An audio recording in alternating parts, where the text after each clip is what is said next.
I'm crazy, Captain. Yes. Easy going right there. Look at him.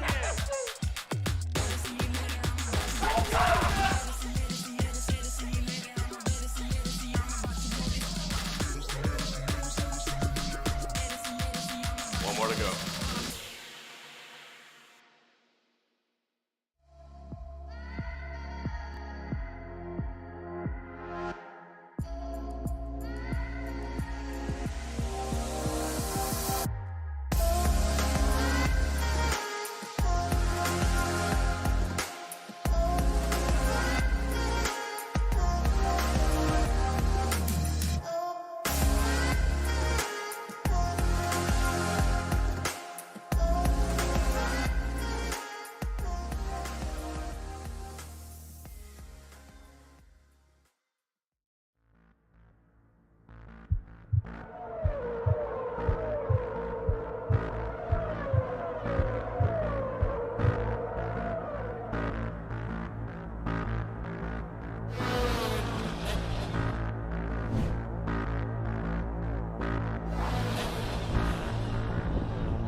Good evening, ladies and gentlemen. Welcome back to ORL. Hopefully we can see Joanna there. There we go. Welcome back to ORL for another season of Grand Prix racing on the F1 22 game. My name is Joshua Davis, your new lead commentator for the Online Racing League season, and joined once again by a more familiar face in the commentary box. It is Joanna Brito. How you doing, my friend?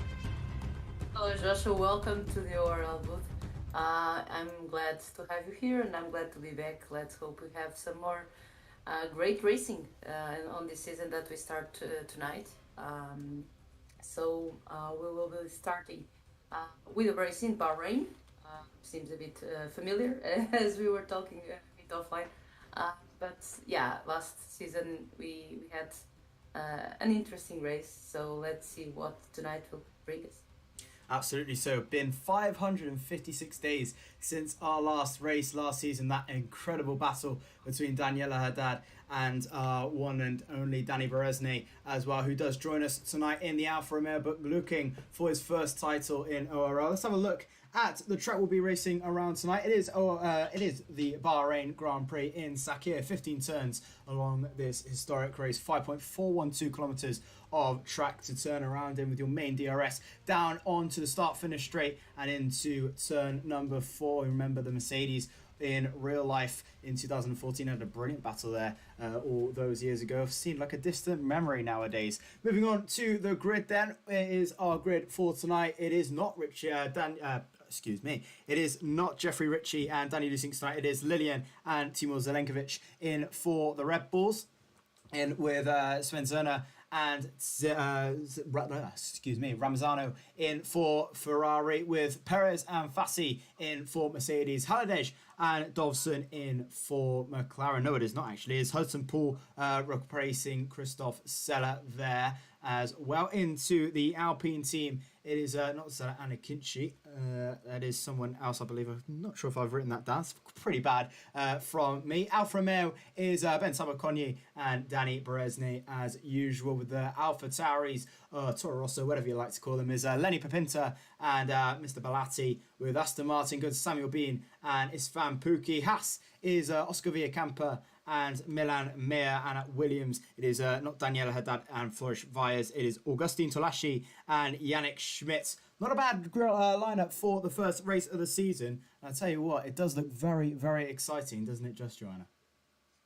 Oh, we have a bit of the opposite to last season, where Danny Berezny wasn't able to be on the first race, but Daniela Haddad was. So let's see when the situation switches, if Danny Berezny can get in with a great start and take that advantage into the rest of the championship.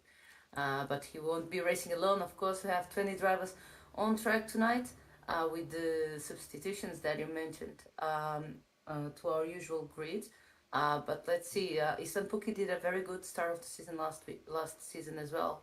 So let's see if he can repeat it tonight. And I'm quite curious to see where Jan Alades or Pizzo, whatever you want to call him, will be able to do on such a talented grid. Absolutely. So let's have a look at the calendar for the season. I'll tell you what, it's one of the best calendars I've seen in league racing. It's absolutely fantastic. We're at Bahrain tonight on the 6th of November, moving in to our next round at Miami on the 13th. A new Chinese Grand Prix, obviously added late in towards the game, but it is a very big fan favourite for all of us. So that's on the 20th of November, into Azerbaijan as we head towards more into our European races. Belgium next, then Canada, take a little bit of a hop to North America, then into the final 4 races of the season at Silverstone, the British Grand Prix, Monza at Italy, the Australian Grand Prix at the penultimate round of the season, and if it does go all the way, we go to Abu Dhabi for the season finale. And it could be a very even more interesting factor in towards that one. Moving on to the format, pretty straightforward there. If you are a familiar fan of Formula One, full qualifying with a 50% race distance for us tonight. So 3 qualifying sessions, 80 minutes for qualifying 1, with 15 drivers progressing 16th and down to 20th are knocked out with Q2. 15 minutes, the top 10 drivers qualify, and 15th to 11th are eliminated in the Q3. It's a 12-minute top 10 shootout for pole position. Wherever you qualify is where you qualify. Race format, as we just said, 50% duration with 2 different tyre compounds are required. So you have to stop at least once on a different tyre compound. Dynamic weather, so any weather is possible around Bahrain. Hopefully it does stay dry for a little bit more realistic. I don't think I've ever seen rain at Bahrain, ever, even in real life, but we might have a little bit of interestingness today. Equal car performance, so all the cars are completely equal. You won't see Red Bull running off into the DOS legal or illegal, whatever happens. And then damage on as well, so any little bit of contact, your front wing might be sending into the tyre wall. So Bahrain, it is a very, very nice circuit, very, very great history, and we should be getting underway in a couple of moments' time. But who do you think, off the bat, going into this one, who do you think probably has the upper edge in this one, Joanna? Well, I'll have to give it to Danny Berezny, our runner-up last season, starting on a very strong position tonight. He's coming off the esports, so let's see how well prepared for tonight he is. And I mean, as I mentioned previously, Istvan Pukki, it's also a strong contender. Sven Zerner changing from McLaren to Mercedes. Let's see what he can bring us on the Germanic brand.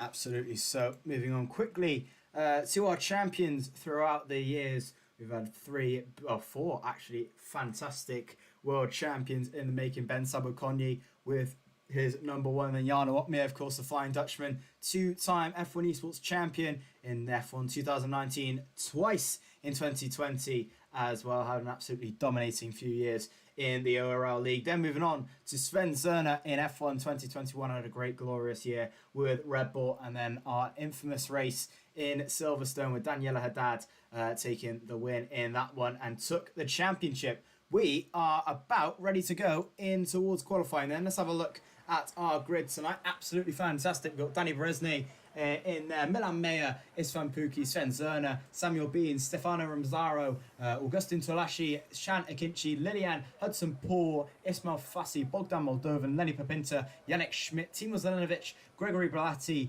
Jan Haladej, Oscar Villacampa, Nadi Perez and Ben Sabokonyi. That is your top 20 for tonight, and who will bite the dust first is the question. Let's see who will get the roll. Who will get the dice rolling in this first qualifying session. No much action so far, as we see a lot of people just loading their setups on probably and making sure everything is okay. A few guys electing for the intermediate tires. That is allowed just to get a feeling of how their rig is feeling up. Everything is looking good on software wise.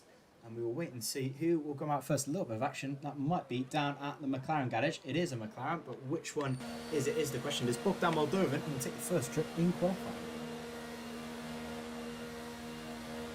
One of the reserves being the first on track, still on the intermediates, trying to save as much soft tires as he can. Quite curious to see what kind of strategy they'll bring, since the last update the drivers can pick between different sets of tires, if you know what I mean. So they can bring more soft tires or maybe 2 sets of hards to the race. It should be interesting to see. But those on the intermediates, those on the softs for sure are on the softer, I'd say, because they'll need as much sets of tires as they can possibly have, considering this is a full qualification. Absolutely. So it will be Bogdan Moldovan first out of the session, going a little bit wide, as you probably would expect on those intermediate compound of tyres. Everyone else just on the intermediate tyres. Timo Zelenovic, Gregory Barati, Jan Haladej is out there also alongside Lenny Papinta, Lilian and Shan Akinci. So everyone on the intermediate so far. So yellow flags in sector 2, someone going a little bit slowly through there, but we'll stay on board with Bogdan Moldovan if he wants to try and set a fast lap on the intermediate compound of tyres as he makes his way towards the final couple of stages of the Sakir International Circuit. 15 corners of absolute bliss. I do really like this circuit to drive and to commentate on too. It is very nice indeed. We've got our updated McLaren livery as well from this season with the nice chrome logo on there. We'll ride on board with Bogdan Moldovan for a lap of the Bahrain Grand Prix circuit, which in no chance will be a very quick lap as he is on the intermediate compound tyres, but we'll go for it anyway. Into turn 1 then. Nicely taken so far, just breaking a few metres early probably on those intermediates. Hop on the left, hop on the right for the curbs. DRS hits you in the face as you exit the curb. And on towards turn number 4 then, Nico Rosberg and Lewis Hamilton, as we mentioned just in the briefing, how they had that brilliant battle in 2014. I think Nico wasn't too happy that he came second to Lewis, if he said, on the podium. Flying towards the S's, the centre S's, if you like, of Bahrain. Right in towards the left, which you have your first detection zone there. And towards the right-hander, 4th gear action. You can't really go lower than 4th in this game. It will hit you very hard as you go into the double left-hander, probably the most hardest corner on the whole game. Just has to get that braking zone extremely light. If you lock up and go onto that curb, it's looking likely you're going to be riding it, and that is your lap gone. In towards the left-hander, be very steady on the power, as you don't want to make yourself go in towards the spin. Flat out towards the left-hander if you are brave enough. 1:09, a sector 2 split for Bogdan Moldovan, which is in no chance a decent time whatsoever, but he is on the intermediate compounded tyres. So he makes his way towards the final corner. Big braking zone as you head into the final corner. This can make or break a lap. Absolutely ride on towards the curbs if you want to on the final. A little bit of straight, DRS wide open, and if hopeful it is a good lap or not. 32.213 is the first time of the new season on the intermediate compound tyres. That will probably get obliterated very quickly indeed, John. Volkan Akinci is the next one, and he already obliterates that time. But I'm sure all these times will drop once they go into the dry sets of tyres. But for now we have quite a few drivers getting their first laps in with these compounds. That might be an indicator that it won't rain on the race. As you mentioned during the introduction, it wouldn't be very realistic. The closest to bad weather we have on Bahrain easily is a sandstone during the pre-season testing. So hopefully it stays dry and in the session during the night. The first, not sure. Do we have more night races this season? I think no, we have Abu Dhabi at the end. So we start on nighttime and we end the same way. In the meantime, plenty of midday races or midday or a few hours later. But with the sun, hopefully, sometimes maybe rain, but not tonight. Yeah, let's hope not, or any sandstorms whatsoever. Yannick Schmidt is going to be the first one to set a dry time on the Williams car on the fresh set of red soft tyres.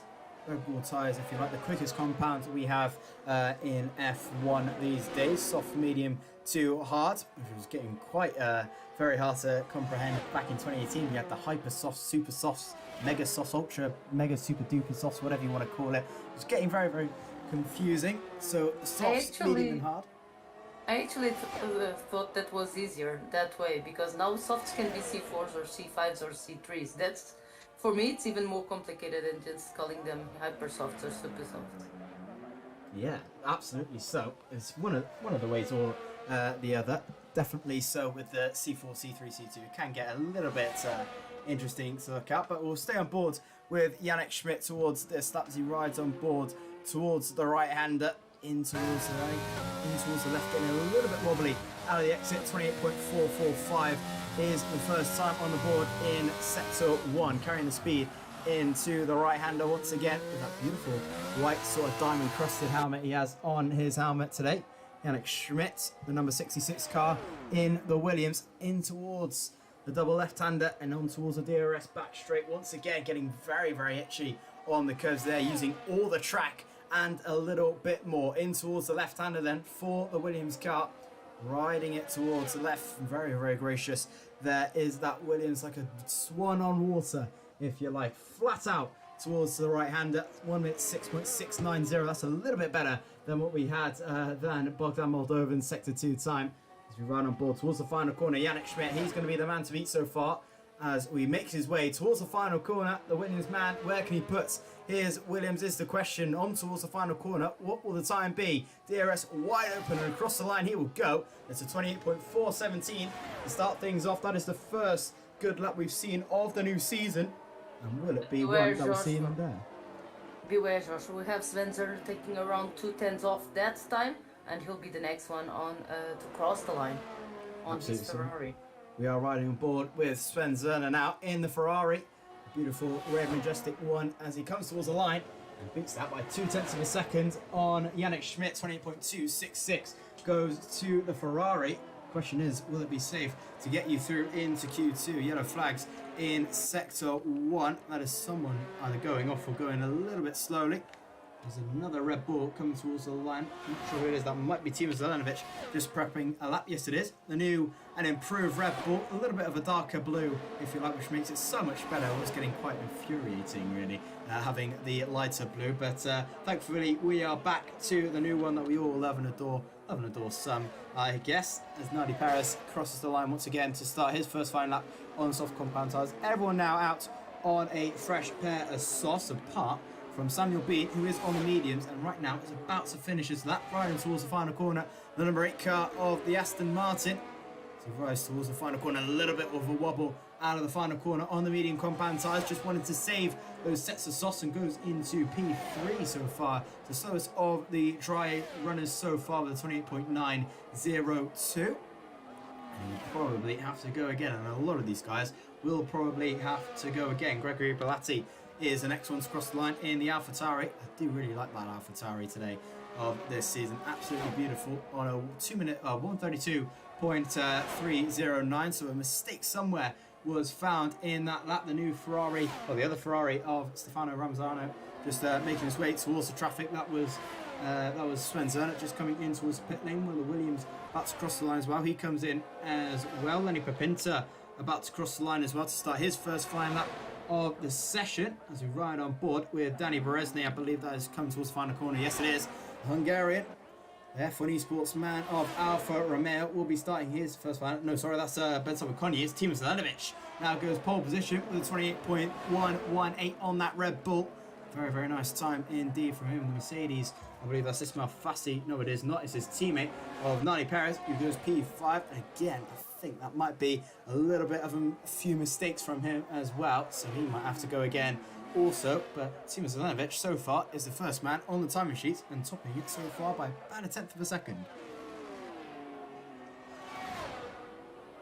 Yeah, while we have Bogdan Moldovan starting his first attempt, quite a few cars coming in behind him, and Ismail Fassi jumping to provisionary pole on the first qualifying session. Quite a few. Milan Meyer also put a time on the board, of course. And we have another Alfa Romeo starting. I think it's BenQ right now, because you're on board with you were on board with Danny just a few moments ago. So I think Augustin Torlashi will be the next one crossing the line. Gets out of the last double corner, which is really one corner if you think about it. But they consider it two, and he jumps to P8 with a 128.643. Might not be enough to let him stay safe.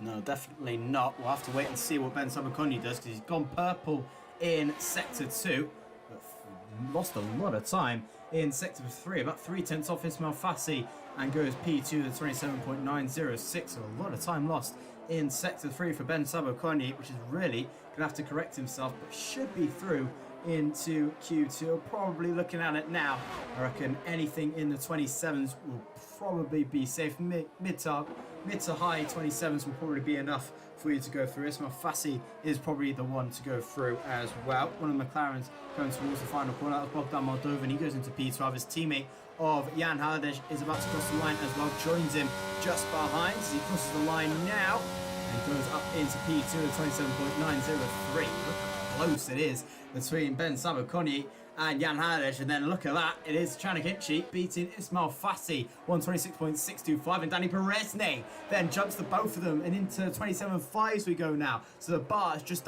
been raised a little bit higher there, and Danny Berezne snatches that pole position away only by a couple of hundredths of a second though, but he's the first man into the 127.5s. One of the Hasses coming towards the line right now. That's Oscar Villacampa. He pulls in towards the pit lane. Yannick Schmidt across the line now, stays P14. No improvement there made. So you ride towards one of the Alpha Tauris. It's Lenny Papinta on a much better lap time this time around. Was 139.014 before, and jumps into P now with the 128.128. Hudson Paul is the only one who has not set a time just yet, and he's invalidated another run. So he's really going to have to get on the ball a little bit more quicker. So it's Hudson Poole, Nadi Perez, Samuel Bean, Bogdan Moldovan and Augustin Tolashi who really need to get the power down, and they are going to be seeing out of qualifying if they don't.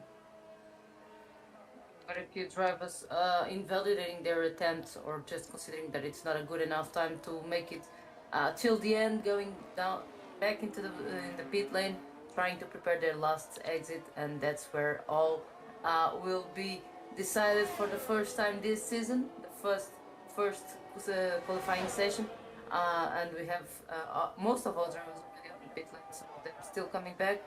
Maybe Yannick on hot lap still, but I think he might be the only one. Yannick, I believe right now, if we have a look where he is, P15. He was on a lap, but I think he backed out just after the S's didn't think it was good enough. Was going to stay on board with the Aston Martin of Samuel Bean. Invalidated his first run, but he set enough fuel to go for 2 push laps, so backed off maybe somewhere on his invalidation as he rides towards the right-hander. We'll see how good his Sector 2 time is. Didn't quite catch his Sector 1 split as he rides his way towards the double left-hander. Beautiful mean green Aston Martin. He did get in trouble in real life for a few cost cap issue reasons, and is right now the only man on track, setting a time 3 minutes and 33 seconds left to go in Q1. Ismail Fassi retires from the session, so he thinks he's safe, and probably is so. Right now we're still looking at Samuel Bean, purple middle sector, 8/10 up on his personal best. Chanik Inchi retires with Ismail Fassi there, so he is safe as well. Looking a little bit more anything into the low 28s is probably going to be enough. Right now, it's probably going to be the high 27s as well. So close in that midfield. Will Samuel Bean join them is the question. Across the line, much better from the Spaniard, and goes into a 1:27.790 and is safely through in towards Q2. As now we start to get to the busy time where it's starting to get a little bit more busy on the track and a little bit more busy in the pit lane. Of course, we have three drivers with Pezo joining them. Already deciding that that's good enough to go to Q2. Let's see if they don't get any surprises during the rest of the session. But hopefully they'll be safe and not have me judge the situation. But so far, well, let's say that at least two of the three names I mentioned are up there, so I'm quite happy with myself at the moment. I'm sorry to Samuel for not mentioning him, because he has shown time and time again he's quite a fast driver, and well, it's a bit risky what he did here. He could have gone for the pit lane for a new set of softs and put his time at the end of the session, but he decided, no, this is a good lap, I'm going to finish it and hope that it will be enough to get me into Q2. And right now it probably will get him through. We're going to ride on board with Gregory Berlatti. He'll be the first one to finish a lap, and probably will be the first one to take the checker flag. 1 minute and 40 seconds left to go in the session. We run on board with Gregory Berlatti's last lap in qualifying. We'll have a look at the T-cam formation, braking just at the 100-meter board to flick it into third gear, up to fourth for the traction on the first, right into the second left, on towards the curve for three. DRS wide open in towards this back straight. A few of the taking opportunities can be done through here, in towards the right-hander, into the sector 2 split as well, riding on towards the curves. Oh, big moment there, Gregory Berlatti. That is huge, and is in P15, and that is the end of his qualifying session. He will not be able to get another lap in. Those tyres are going to be absolutely shot now, and that is Gregory Berlatti spinning in towards the wall. That might be the end of his qualifying session, Joanna. Quite unfortunate for the driver. We now have Hudson Poole, the next one to finish a lap, and right behind him Nardi Perez, one of the drivers I was expecting to see on Q3, and he's now still in P19, so a tough job. Oh, and a moment for Hudson Poole at the end of the third DRS zone. I'll always call him I'll always call that the second DRS zone. Oh, and another one. Yeah, he's out, unfortunately. Yeah, so unfortunate there for Hudson Poole. That sector 2 was looking very nice, and has spun it in towards the gravel trap. Can keep the tyres moving. That is Hudson Poole, unfortunately, out of qualifying. We run on board with Nardi Perez. He'll be the first one out to take the checker flag and improve to P19. Yes, he can, into P8 and safely through into qualifying 2. Checker flag is now out here. Gregory Berlatti across the line. He has spun it on his lap, and he is out of qualifying. It is Oscar Villacampa who will join it next alongside, currently in P14, and goes up to P7 with a 28.008, just fractionally out of the 1:27s. His teammates of Milan Meyer across the line. He goes into P9 with the Red Bulls. Just coming towards the line now is that Lillian. Yes, it is. Crosses the line up to P5 on debut for Lillian. Having a great Grand Prix. We're having a great qualifying session so far. One of the Williams is Augustin Talashi. He is out of qualifying, cannot improve.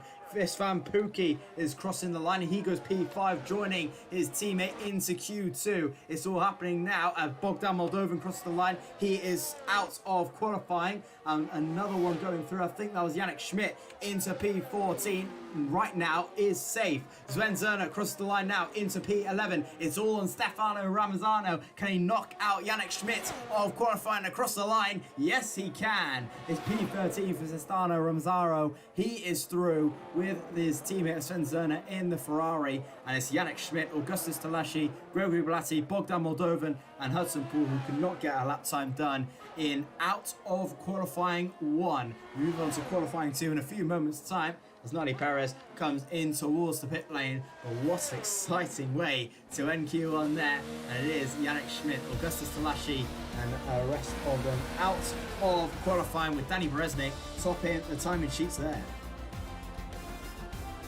We have our first 5 drivers out of this qualifying session. Unfortunately for them, we will not be seeing either Yannick Schmidt, Augustin Torlashi, Gregory Valati, Botkan Moldovan or Hudson Poole for the rest of the qualifying session, but I'm sure they'll come with a will to get some positions back during the beginning of the race.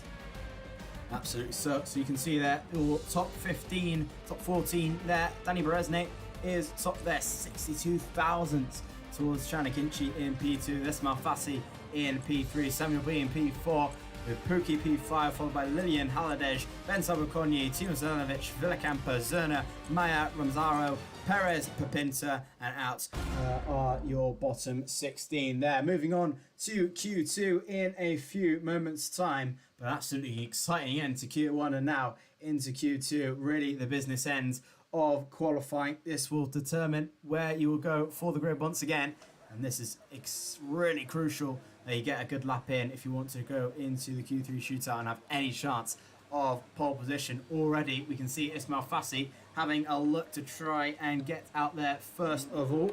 He's on board with the Spaniard there, and already is straight out of the pits, no messing about. He wants to go in first. You can see there, that is Danny Berezne out there on the fresh set of softs combined tyres, so everyone on the softs as well. And no one electing for anything else. So everyone pretty much out there now. Few drivers out there now. Danny Berezne, Ismail Fassi, Jan Haladej, Oscar Villacampa, Nadi Perez, all out there so far, joined by a few others, Chanakinchi, and Chanakinchi also joins them out there for a little bit of fun time in Q2. 13 minutes and 50 seconds left to go, so we've got about 2 minutes of qualifying so far. Everyone just slotting in their setups, everything slotting in for their tyres to run aboard with Danny Berezne. He'll be the first one to set a time in Q2. Was it Ismail Fassi, one of the two, looking pretty racy out there so far. Quite close to each other are the pair of them. Hopefully they don't trip each other up in any way, shape or form. We'll stay on board with Danny Berezne as he rides his way up towards the hill on the soft compound tyres. Missed out on the championship last season with McLaren, moves over to Alfa Romeo for another challenge, and his championship rival of Daniela Haddad not here tonight, but he will be here for the other races this season. 10 races we have this season. This is round number 1, and it starts with Danny Berezne here in Q2, riding towards the line. We'll stay on board with Danny Berezne, DRS wide open as you enter in towards turn 1, 8th gear up towards the line, 200 miles an hour you can see on his dashboard. The Aston Martin gets out of the way. I believe that might be Samuel Bean just to the right of him. In towards turn 1, hop on towards turn 2, a big moment there for Berezne. That might determine his first lap. He's got a lot of time left to do another one, but a big moment out of there. In towards the right-hander, 5th gear towards the right-hander, on towards the curve. Flick on the left and a flick on towards the right. We'll have a look at his telemetry just now as we'll have a look lap data. There it is, right this second for you. In towards the right, another right-hander, 4th gear up into 5th, through in towards 6th. Flying towards the double left-hander, big braking zone as you enter in towards the left. This is where he really needs to try and get some more lap time out of that Alfa Romeo. That sector 1 was not the greatest from his standards. That little bit of a moment out of the right-hander, on towards the left, carrying the speed up towards the hill, on towards the right-hander, can go flat out through here, running the curves, you can do this game, and on towards the DRS zone of a sector 2 with a 6.3 there, I believe it was, wrestling the car all the time, is Danny Berezne. He's really upset with that Alfa Romeo so far, just does not want to play ball on the rear end. In towards the final corner then with Danny Berezne. Can he try and suction anything out of that Alfa Romeo? He crosses the line. Can he go in towards the 27s? Yes, he can. 27.958, but definitely the other team quicker than him. Ismail Fassi into P2. Obviously the tyres and the track's a little bit cold so far, so the times are starting to slow down ever so slightly. Jan Haladej into P3 with the McLaren team with 28.796. They all start piling in lap after lap after lap. Milan Mayer currently in P5, riding into sector 2. And has he had a good sector is the question. Not particularly better than Berezny. 6.837 there for the Haas man as he rides on towards the curves, in towards the final corner. He will come in a few moments' time. The Red Bull and Ferrari just staring in front of him. Round the final corner comes Milan Meyer, hopping on towards the curves, on towards the line. And we ride on board with Milan Meyer across the line. DRS activated, and it's going to be a 128.678 so far for Milan Meyer. Not bad at all, really in midst of it as Ben Sabakoni, Danny Berezny's teammate, slowest of the lot so far, at 28.838. So that's our first attempt on the board. We have quite a few drivers starting their laps after this. Some of them might be one of the first, maybe one of the last. Yeah, Oscar Villacarto ahead of him, and he validates. Commented his cursor it's here, but yeah, the Haas driver will not be putting a time right at this moment. So I'd say at least I'm going with, well, some have been also invalidated his attempt. So quite a few tricky ones at the beginning of this second section. Lillian also with an invalidated lap. And I'd say Timur Zelenkovic, one of the next ones. For the time. I tell you what, Timur Zelenkovic is absolutely flying. He's gone purple in Sector 1 and in Sector 2. Zelenkovic might be on for challenging Danny Berezny and challenging for the championship this season. He rides towards the final corner, does Zelenkovic, on towards the curves in that Red Bull, and across the line he will go. He's had a blistering lap so far. Is it going to be enough to beat Danny Berezny? And I'll tell you what, it is by about 300ths of a second. It's Timur Zelenkovic who dethrones Danny Berezny in P1 there, and Timur Zelenkovic with an absolutely beautiful lap was riding on board with him just after his Sector 1 time, and it was looking absolutely flawless. And I wonder if Zelenkovic might ruffle a few feathers in this one and might be on for a race win. You never know at the end of that session.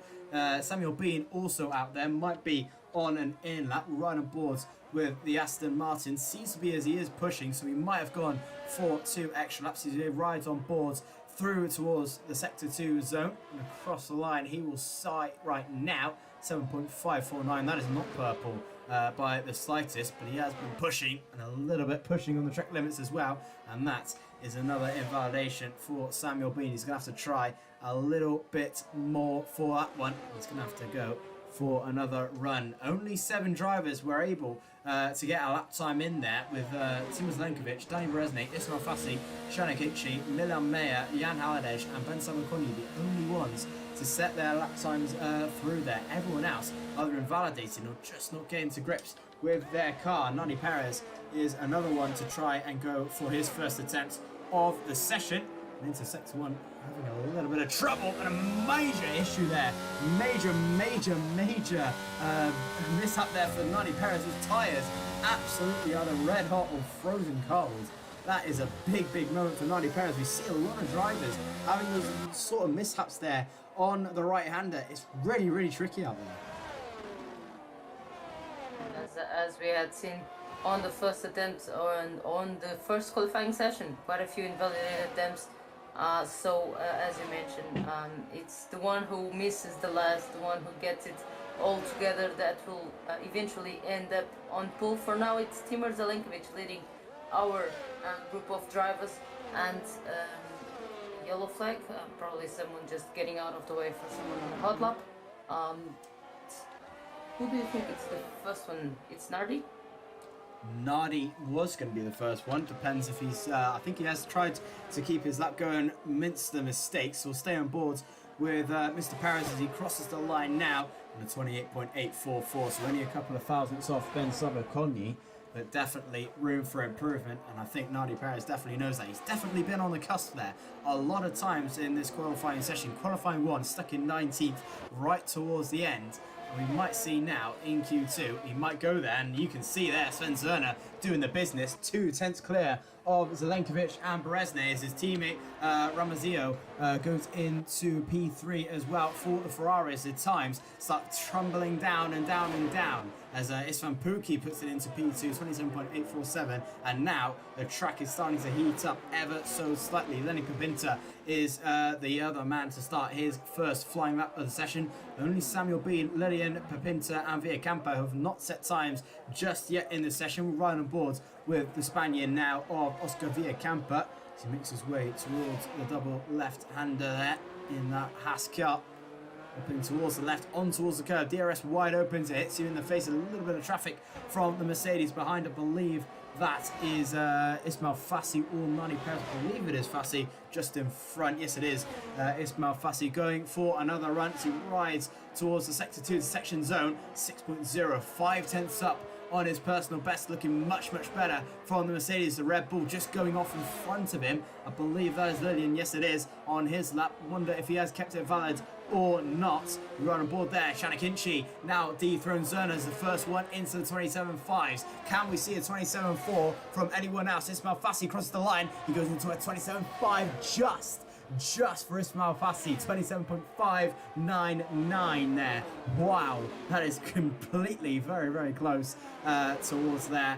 Shanakinchi currently topping the timing sheets as everyone now starting to get their laps further and further in. We run on board with Lenny Pipinta, who's just riding the final corner now. Had a pretty decent sector 2, pretty much matching Ismail Fassi by a little bit as he crosses the line into P4, 27.786 for Mr. Pipinta, and has gone purple in sector 3. So it's only Samuel Bean who has not set a lap time yet. Lillian is out there as well in P14, but as I think he was backed off on his lap. He's about 2 seconds down in sector 1 there.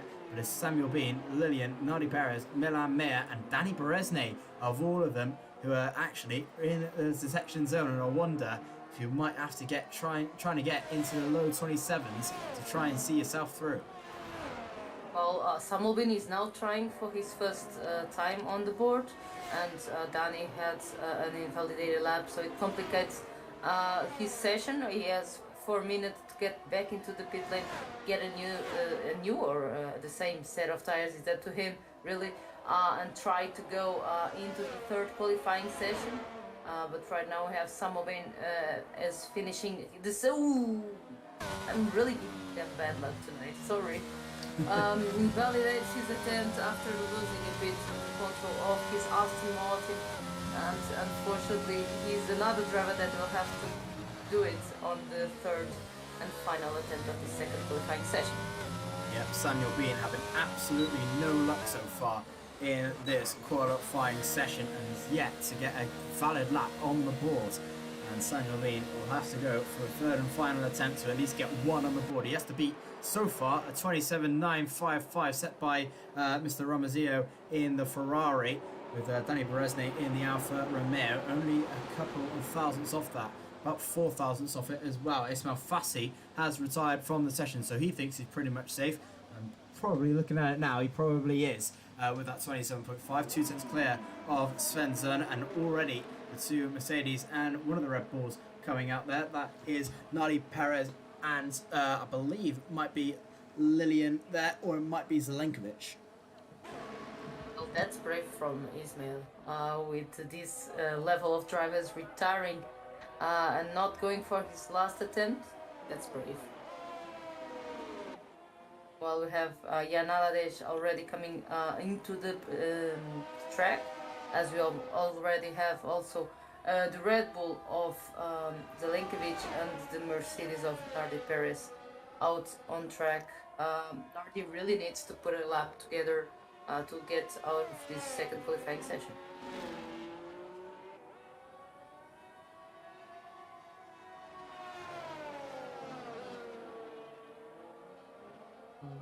Joshua?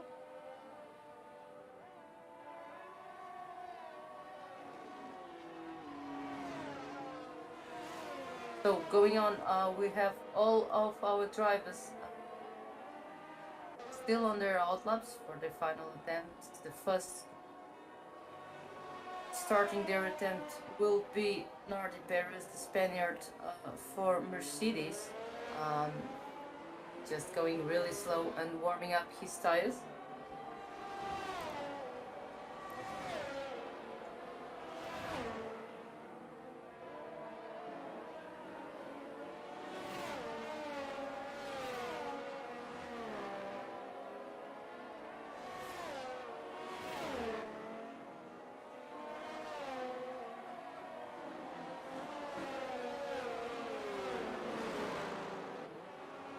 See how high into the table can he go.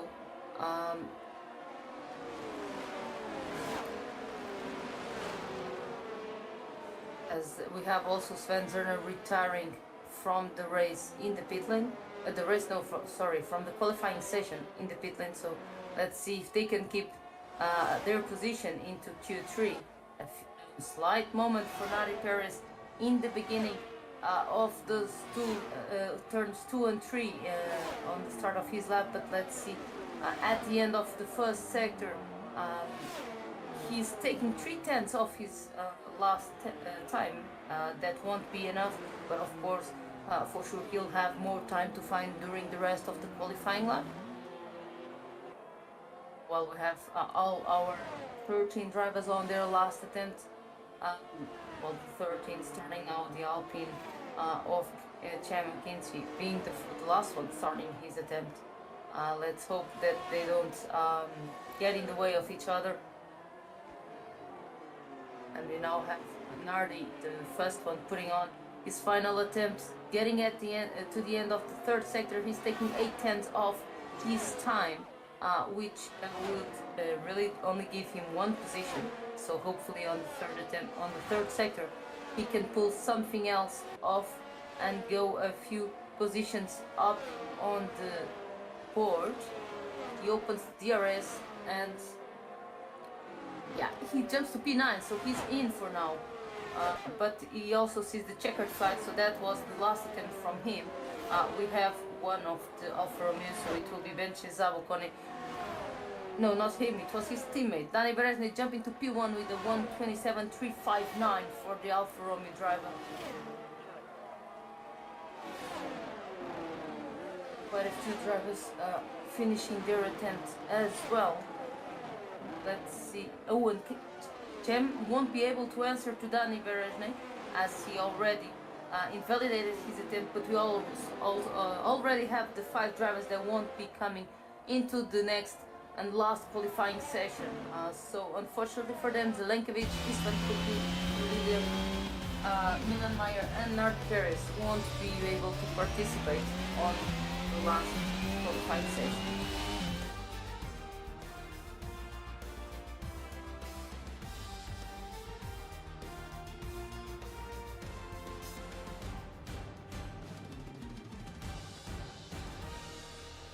Down to the last qualifying session, we will have Dani Beresny, BenQ Zabocone, Cham McKinsey, Samuel Bin, Ismael Fassi, Jan Alades, Lenny Pepinter, Stefano Ramatio, Oscar Villacampa and Sven Zerner, the 10 drivers that will go into the third qualifying session. And we have Spain quite well represented, if I may say so, into this Q3.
So we are on our third qualifying session. 2 drivers already on track, as the Ferrari of Sven Zerner and Lenny Pepinter on his AlphaTauri get on track.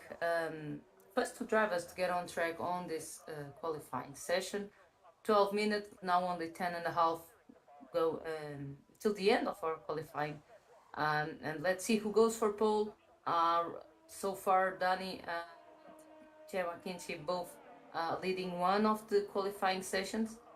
So let's see what they can bring us on this final attempt. No more sandbagging going around at this moment. It's all or nothing for pole position. Then again, it's quite interesting to see if they really want pole position with such a long straight until turn 1. It won't be easy to defend their position with such a long straight.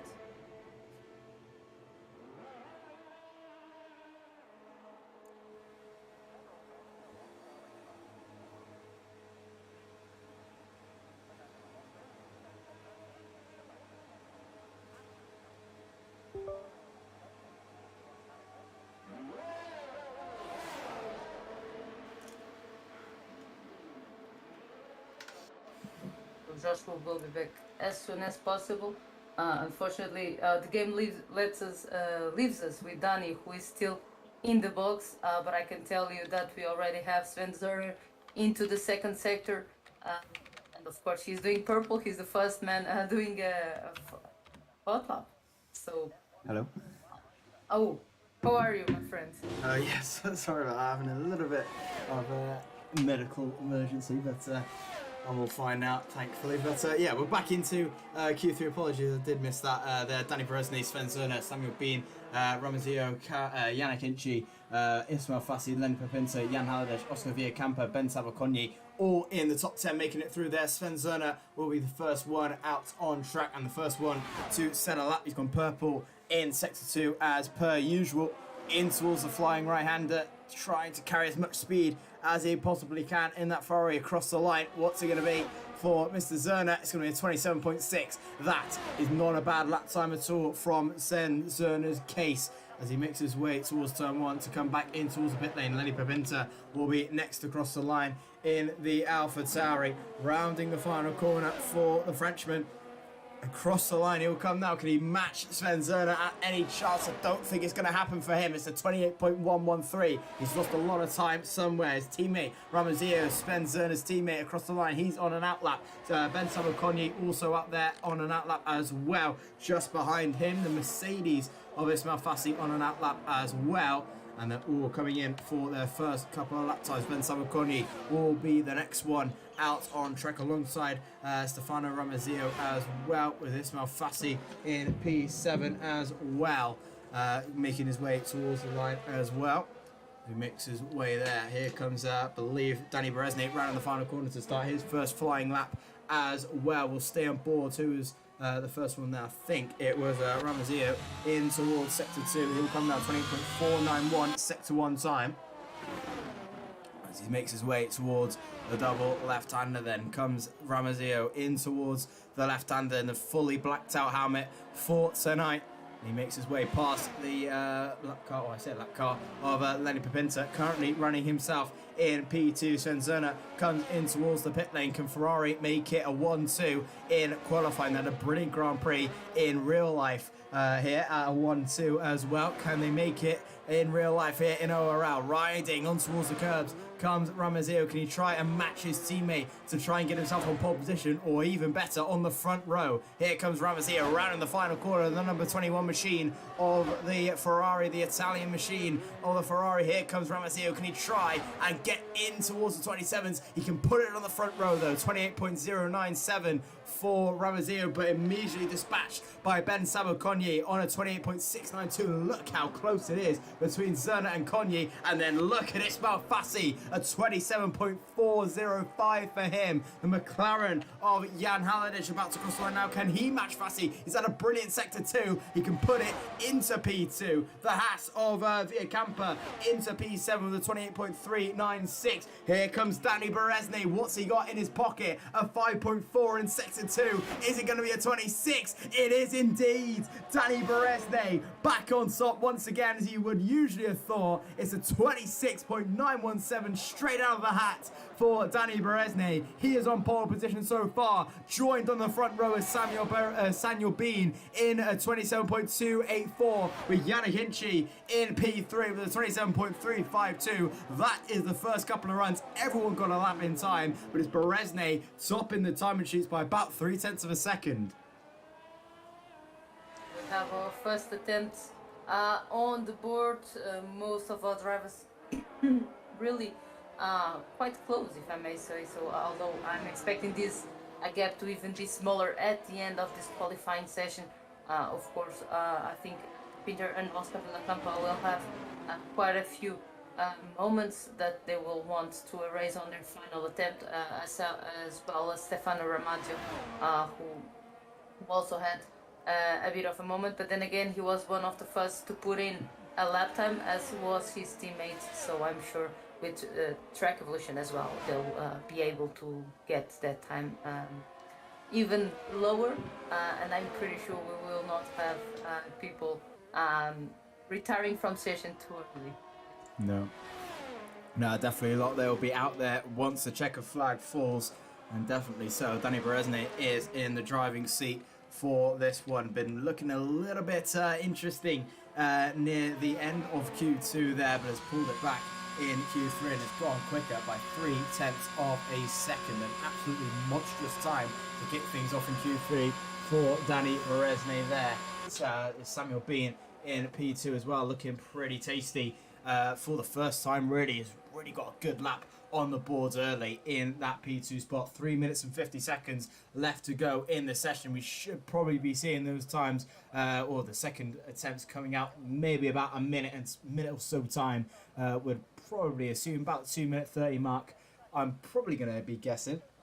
It's Danny Berezny blocking the field already by 0.3 of a second. A 27.2 is only thing that Samuel Bean can match to Danny Berezny, with Yannick Hinchey on a 27.3 as well. Quite far back from Samuel Bean, if you really think about it, really. If you want to try and probably can get a 10th out of everything else in these next few sessions, but already one of the Alfa Romeos coming out. Is that Danny Berezny again? Yes, it is. Danny Berezny going out extremely early than probably what I would have thought. 30 seconds earlier than what I thought. So he wants to get the job done very, very early indeed. But I just wonder if he's going to get caught in the traffic near the end. I'm sure that his goal was to not get any games going on the third sector before his lap. But then again, he'll probably catch some of them on their outlets while he's on his flying lap. So let's hope that won't harm his attempt on for pole position. While you weren't here, I was commentating that pole position on this track might not be such a good thing, considering that you have quite a long straight until the first turn. But then again, most of these drivers will be fighting for pole, not for second.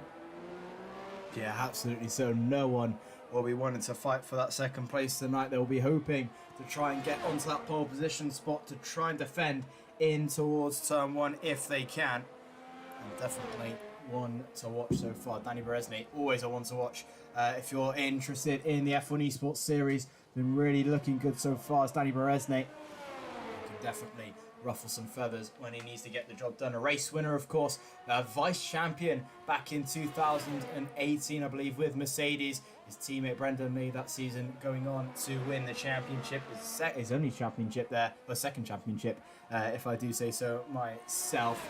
And here comes Danny Berezny across the line and will go for his final run in qualifying. 1 minute and 29 seconds left to go in qualifying 3, the final qualifying session of round number 1 at Bahrain, and it starts with Danny Berezne, who probably looking at it might not get caught out in the traffic after all. I think he has just timed that to absolute perfection. Danny Berezne rounding the final couple of corners now in the Sector 1 split. What's he going to be for his Sector 1 split? Across the line you go. He's down by 1.5, almost 1.25 down on Sector 1. He's not had the greatest of sectors by all mankind, but can he try anything to try and scrape it up in Sector 2 or Sector 3? We ride on board with him now towards the double left-hander. Yellow flags. That is one of the Alpines. I believe that's Chanakinchi, the only Alpine left in Q3 there. He's just going to slow around the final corner to prep his final lap, and Danny Berezne definitely will not get caught in the traffic. He runs the final corner now of sector number 2, riding up towards the hill to start sector 3 there. What can he do to try and get himself going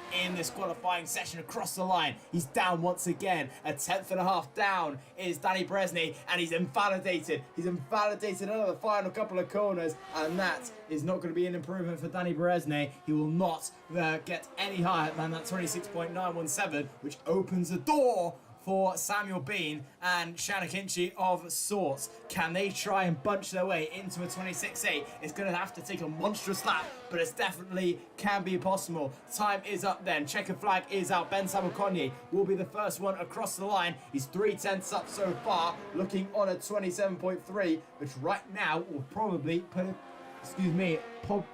around B3, unless he can find something in Sector 3. We ride on board with the Hungarian now, rounding the final corner. Comes Ben Samukonyi. Can he do anything to get up there on towards the front row to join his teammate across the line? It's a front row position for Ben Samukonyi for the time being. The Ferrari, is that Sven Cerny? Yes, it is. Stays P7 there. Right now, it's a front row for Alfa Romeo. Lenny Pepinta across the line now, coming towards the line. Out of the final corner, can he try something? It's a P5 starts for him. Ismail Fassi, been brilliant all season so far, and stays P6. Chanakinchi, can he violate? He can beat Ben Samukonyi to front row. The McLaren of Jan Holiday into P5 there. Oscar Villacampa, can he do anything to match Berezne or even higher across the line? P9 is the best he can do. Ramazio across the line, P8, and Daniel Bean, not quite sure. I think he stayed P4 there, but I think it is. Yes, it is P4. I can confirm. But it's Danny Berezne, only needed the 1 lap. Sebastian Vettel Singapore vibes in the chat, and it's Danny Berezne getting the job done. He's on pole position at Bahrain. Quite a very good attempt of him on his first attempt, giving him the time he needed to start from pole position. Absolutely so. Danny Berezne getting the job done once again. The only man in the 26s there. But yet Sam with Chanakinchi in P2. There with Ben Samukonyi P3, Samuel Bean P4, Jan Haliday P5, Lenny Pepinta P6, Ismail Fassi P7, Ramazio P8, Sven Zerner in P9, and Oscar Villacampa in P10. 8 tenths between 1st and 10th. And what an absolutely fantastic way to end qualifying there. We're on towards the race now in a couple of moments' time, but what an absolutely fantastic qualifying session.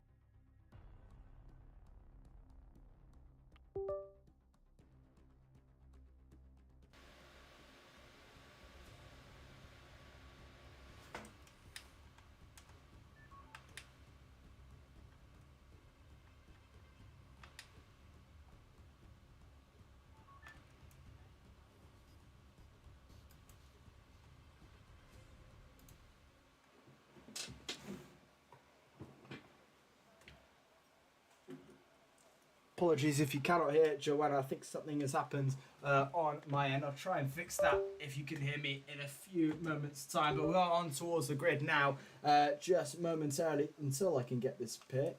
Hopefully that has sorted the issue. No, it hasn't. Hang on a few moments. Software nowadays being an absolute pain. Hopefully this has paired it now. Let's have a look. Right.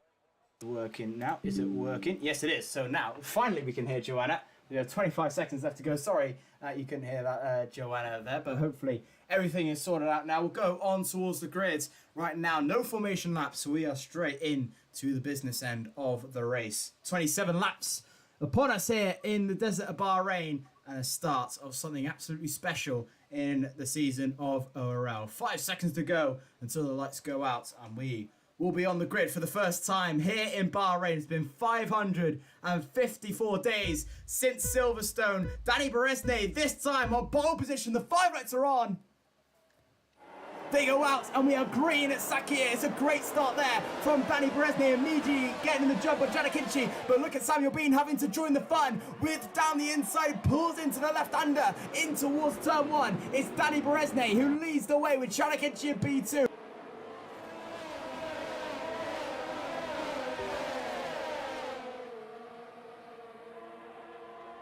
At the start so far with few making positions. That's Jan Hardech trying to join the fun there around the outside of Ismail Fassi. He's having none of it, says the Spaniard. He goes into P5, getting the job done there. In towards the lead there is Dani Berezne. 5/10 gap he's got now. Yellow flags at the back. I think that might be Bogdan Moldovan. Yes, it is. He's been sent spinning at the start, so a little bit of contact that might be with Hudson Paul, but an absolutely incredible start there for Dani Berezne. Already got the job done and getting in towards the lead. Janakinci in towards P2. Ben Sabakonyi in P3 with Lenny Papinta in towards P4. Ismail Fassi really getting hunted down there by Jan Herders. And I'll tell you what, Ismail Puki getting the job done. Is Lillian trying to defend his position as well. No, you don't, son, says the Red Bull man as we all get really, really close to the height in the midfield. The enter.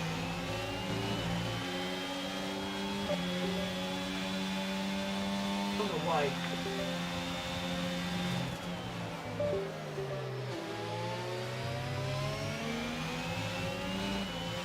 Dani Berezne starting on the hard compound tyre, setting the fastest lap there. In towards P1 he goes. He starts against racing once again. Hopefully that has sorted out the issue, but after lap 2 is Dani Berezne who leads. Yana Gitchi in P2, Ben Sabakonyi in P3, Lenny Papinta P4, Ismail Fassi P5, Jan Haldej in P6, Samuel Bean P7, Sven Zerner P8, Timon Zlanikovic in P9, and Oscar Villacampa in P10 so far.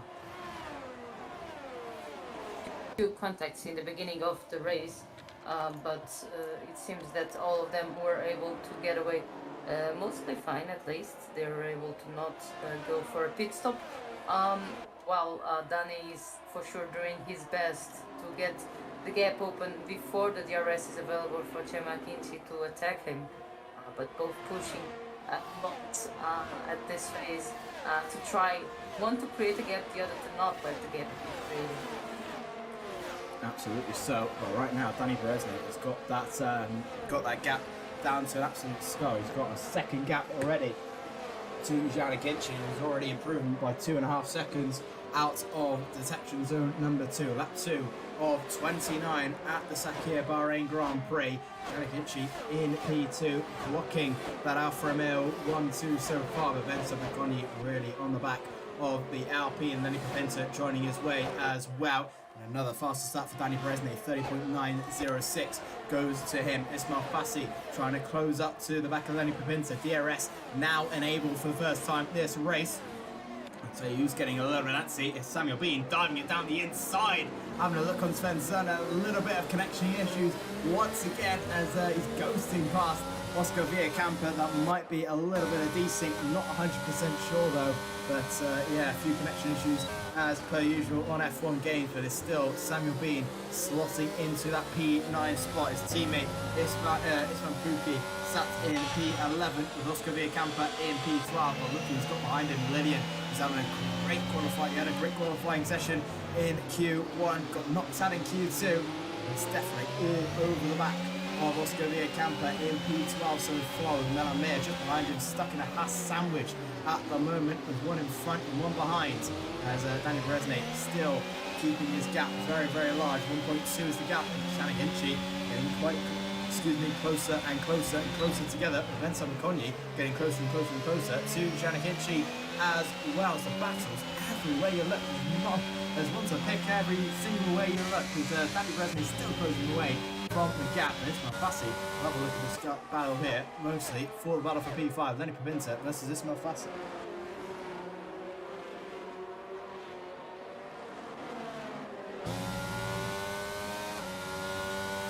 think we might have lost Joe. Oh, there we No, go. I'm here, and Samuelin was having a bit of a moment out of the last corner. I think he had a bit of freeze issue on the first lap that cost him quite a few positions, unfortunately for the Spaniard. But right now he follows Zelenkovic on the 9th position for Samuelin. But unfortunately for him, that bad exit out of the last corner cost him the possibility of attacking the Red Bull driver.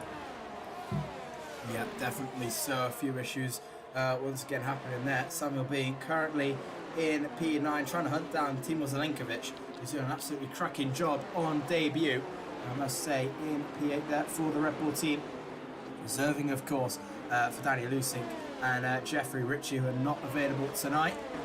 And trying to hunt down Sven Zerner, who's really not been able to keep up with Jan Halliday, who's got 2-second gap already to the McLaren. So it's quite a big gap from P6 about up to P2, and then Danny Berezny getting away from the rest of the field. 1.5 is the gap between himself and Mr. Akinci as they make their way up towards the second sector split. And the question is when they will get their pit stops going. Probably going to be waiting till around about lap 20, I believe. Those hard tyres can go quite a long way in this game, so I wonder if we might not see the tyres going on until around lap 20, maybe even later. So a hard to soft strategy might be the way to go around in Bahrain as we make our way onto lap 5 of number 29.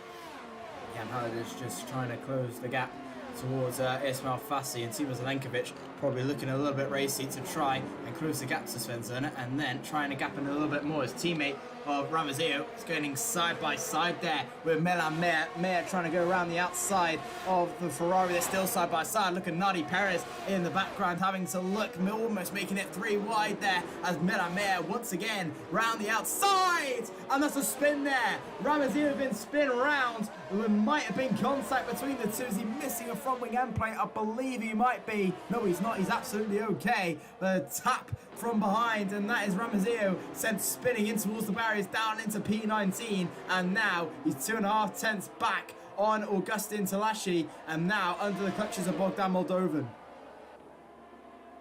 Well, for me, it seemed that the contact was lateral, and then unavoidable. The Mercedes ended up hitting him as well. But let's see. If anything has to come out of that, it's for the stewards, not for the commentators. While we have BenQ quite close to Chema Kinchi, who doesn't have DRS to defend. So let's see what will be the strategy of the Alfa Romeo if he stays behind the Alpine for the time being, or if he wants to position and make it an Alfa Romeo 1-2. Absolutely so. Chema Kinchi is already flashing. He's already used up all his ERS battery deployment so far, and Ben Sabakonyi is probably looking at a chance to make this an Alfa Romeo 1-2. What a start it would be for the Alfa Romeo team if they got that done. A little bit of a wobble there for Chanakinchi. Out of the way, here comes Ben Sabakonyi, eager to make this a 1-2 down the inside. Chanakinchi lets him have it, and that is probably the easiest overtake Ben Sabakonyi is going to do all evening. Up into P2 there, and makes it that Alfa Romeo 1-2. Now, Ben Sabakonyi is going to try and close that gap up to Danny Berezny as best as he can if he wants this race win, or there might be a few tactics going on in the Alfa Romeo garage to maybe tell Bence to calm down and come back and just let Chan be in your DRS, just let him go there and just back up the pack a little bit for Danny to get through. Obviously it's still with round 1, so we might not see those sort of team orders going on, but we never know in these days of racing what will happen. And Chanakinchi, I'm sure, is probably going to have to be saving that battery up a little bit more to try and go for another attack, but he's about 4.5 tenths back on Ben Sabakonyi right now, so he might be in the range to try and overtake with DRS going in towards the start-finish straight. Who actually went for an overtake was Hudson Poole out of the sharpest corner of the whole circuit, out of turn 10. He managed to get a way better exit than Yannick Schmidt, and manages to get up to P15 after he started from the last place on the grid, so quite a decent start of the race for him. While we have Chema Kinchi getting close to BenQ but not passing. I honestly don't think that BenQ will try to hold Chem just focusing on his race. Not because it's the first race of the season, but because there's already a gap of 2.5 and they're all on the same tire strategy at the moment. Absolutely. So Yannick Schmidt comes into the pit lane. That is for a new front wing. So something has happened in a battle there with Schmidt. He's down at the back of the field now on the mediums. That is definitely his race win, unless he can try and catch up as best as he can to try and catch up to the end. He might be able to go to the end on that set of tyres. 22 laps on the medium compound tyres. That is pushing it, but theoretically he could go to the end if he wanted to on those set of mediums. You have to take care of them near the end, but it's definitely a possibility. With the late safety car, he could be in business near the end. Maybe a commentator's curse, you never know. Here comes Janik Hitchu though, trying to close that back to Ben Salvaconi. Was unsuccessful of catching him near the end of sector 1 and sector 2 on the previous lap. He's now got a little bit better run out of sector 3 to try and jump on it. Lenny Pinter is another one to jump on the bandwagon. All aboard the Ben Salvaconi train with Ismail Fassi. Look how close he is to the back of Lenny Pinter, using a little bit of DRS. And I'll tell you what, here comes Ismail Fassi for a move there in towards the slipstream. Does he get alongside of the Alpha Tauri? Yes, he does. Down the inside goes Ismail Fassi. Looks to the inside, and there he goes. And Ismail Fassi getting the job done and up into P4. Another pretty straightforward overtake for Ismail Fassi. And now he's looking his sights on Janik Hitchu. Janik Hitchu looking his sights on Ben Salvaconi. Very nice and clean move from the Mercedes driver, and have Lenny staying quite close to him, so maybe he'll be able to fight back. But then again, we'll have the DRS from the Alpine ahead of him, so not sure if it will be that easy. Another train we have is the one behind Sven Zerner, going all the way with Shamoulin, Zelenkovic, Istvan Puki, and then all the way down to Nardi Perez in P14. A slight mistake for any of these drivers will cost them quite a few positions. Absolutely. So Istvan Puki looking pretty racy on Zelenkovic, and Zelenkovic looking pretty racy on Samuel Bean. Samuel Bean looking a little bit racy on Sven Zerner as well. 4/10 separate all of them together.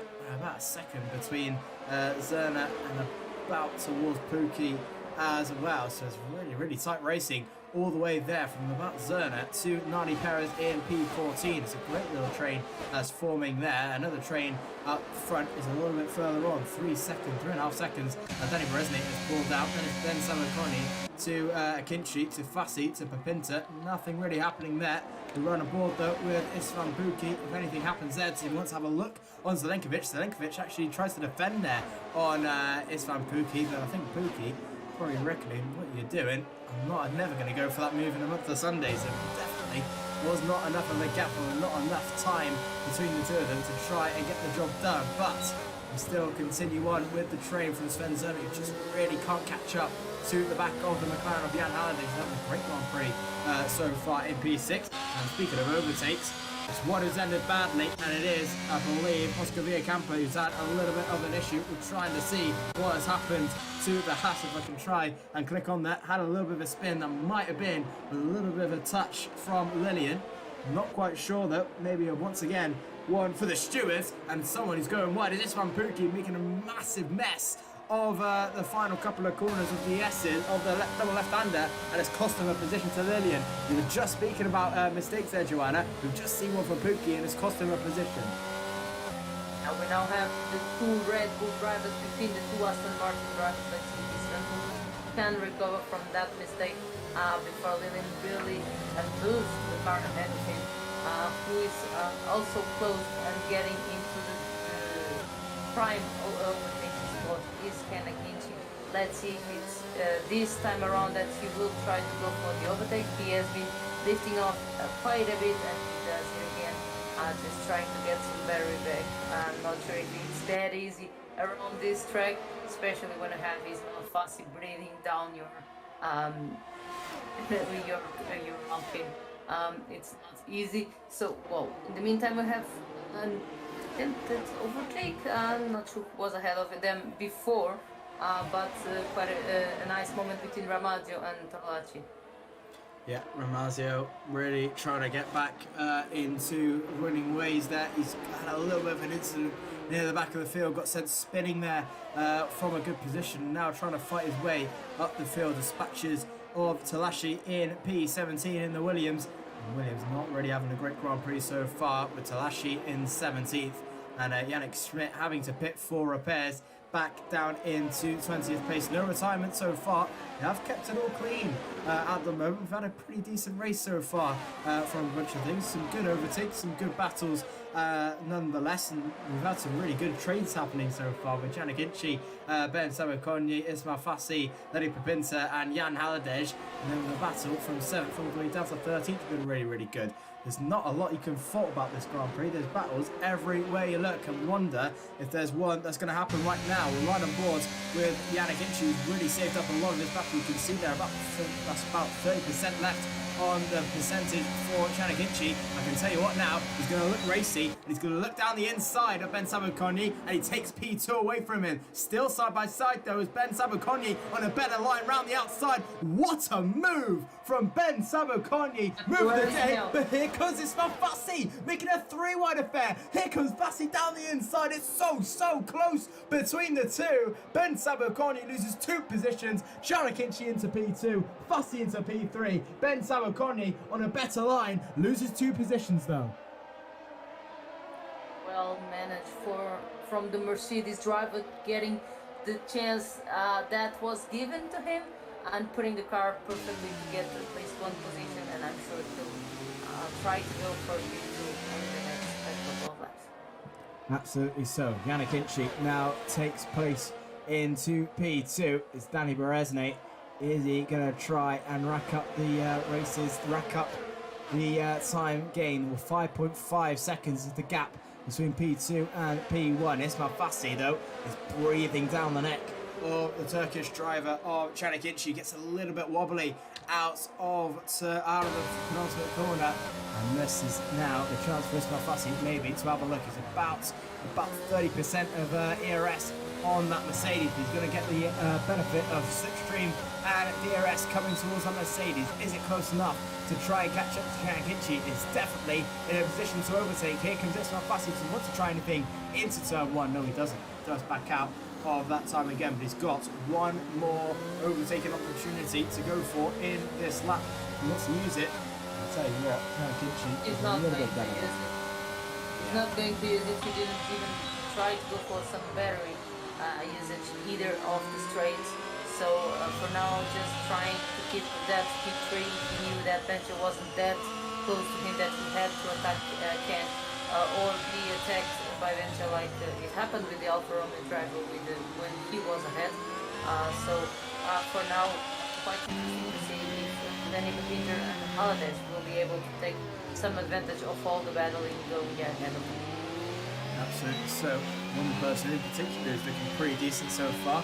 Lenny Pepinta currently in P5, 3/10 back on Ben Sabakonyi as those hard tyres start to come into formation. Oh, and another big slide. Well, both of them really. Ben Sabakonyi having a slide, Lenny Pepinta having a much bigger snap. But what a save there from the AlphaTauri. Big snap of oversteer on an AlphaTauri. Luckily, did not send him in towards the walls. I was just saying he was having a good Grand Prix, and a little bit of a mistake has sent him a little bit off course. He's still within about 4/10 off the back of Ben Sabakonyi. We move over to the battle for P2. Ismail Fassi, however, trying to close it to Yannick Inchi, unless this is game, maybe just to try and use Yannick Inchi to try and close up to the back of Danny Berezne. Maybe trying to give him the hurry up in that Mercedes. Definitely shouting all the way from Spain to Turkey to tell him to hurry up and get the move on so we can try and catch Mr. Berezne. But we'll see how this train is going to form. Wonder, there's probably not going to be many overtakes between Akinci and Fassi. There might be a few positional changes between Pepinta, Konyi and Jan Haladej. We'll never know until they make it happen. Ismail Fassi, 10 thousandths up into Sector 1 so far. He makes his way towards the right-hander then. It's really close in these first couple of turns as further down the field, Oscar Villacampa having more and more issues, and I think that might have been a crash with Bogdan Moldovan. He's lost a lot of time as well in P18. They're very close together. Oscar Villacampa just having no luck in this Grand Prix so far. It's been one of those days for the Spanish driver. Unfortunately for him, now in P19, looking to have a bit of a tricky mission ahead of him to try to get and save at some point from this race.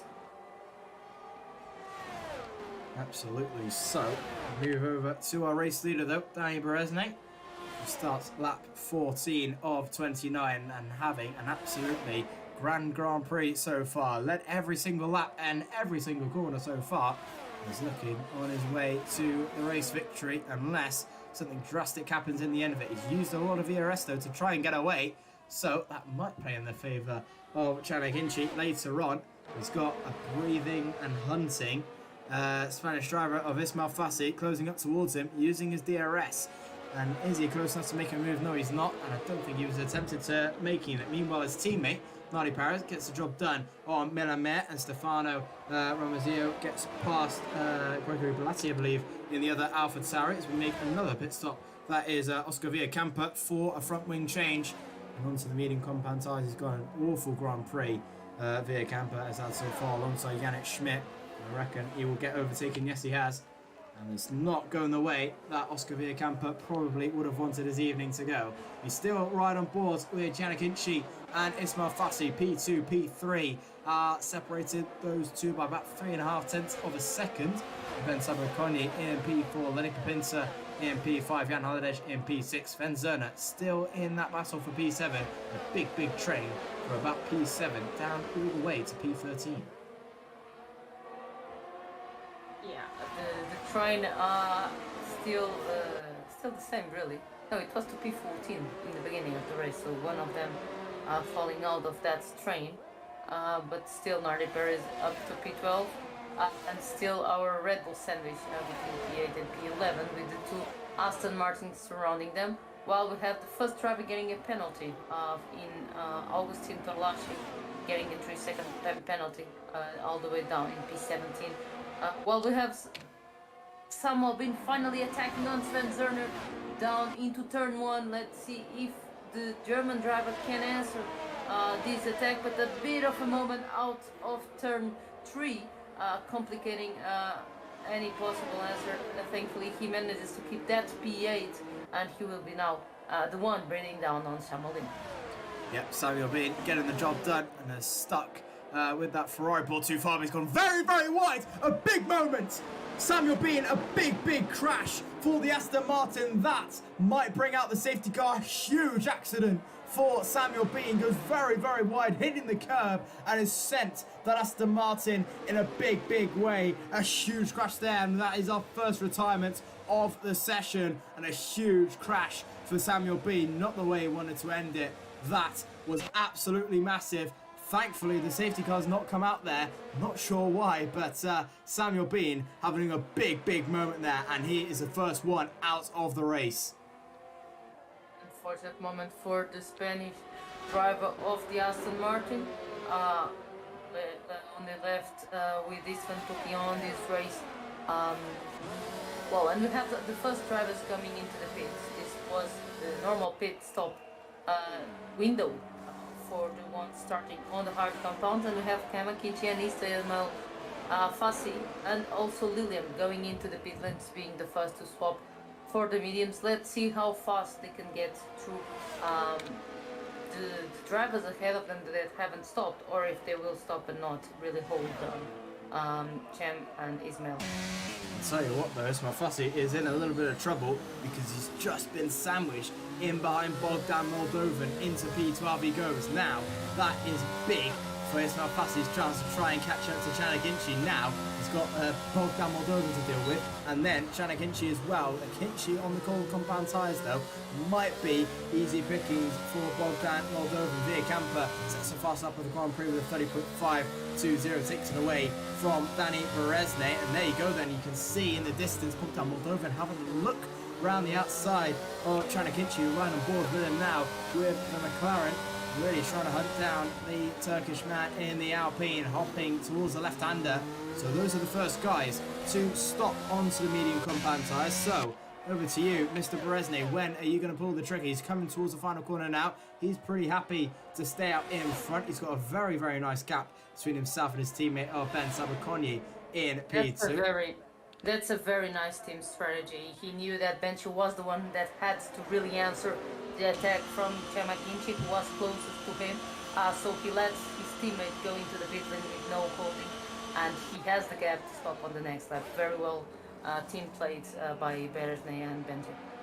Absolutely, sir. I just wonder if they are in maybe a few chats with each other just to say how everything is going so far. I know they are quite friendly outside of league racing, but he might be caught up here with Chanakinchi. I wonder he might be able to get past him. It's very, very close. So close. In fact, I think there was contact. Yes, there was. But Chanakinchi muscles his way past Ben Sabakonyi. That is extremely close between the two, but Chanakinchi still makes his way in towards in front of Ben Sabakonyi, and now he's got a second gap between himself and Konyi, with Ismail Fassi closing up behind. That was huge contact there. Not really. That was a small contact if you compare to the one between Pepinter and Fassi right behind them.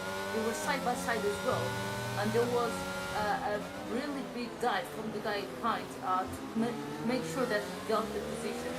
But so far it seems the same order for pit stops maintained. Kinchi ahead of BenQ, Fassi and Winter.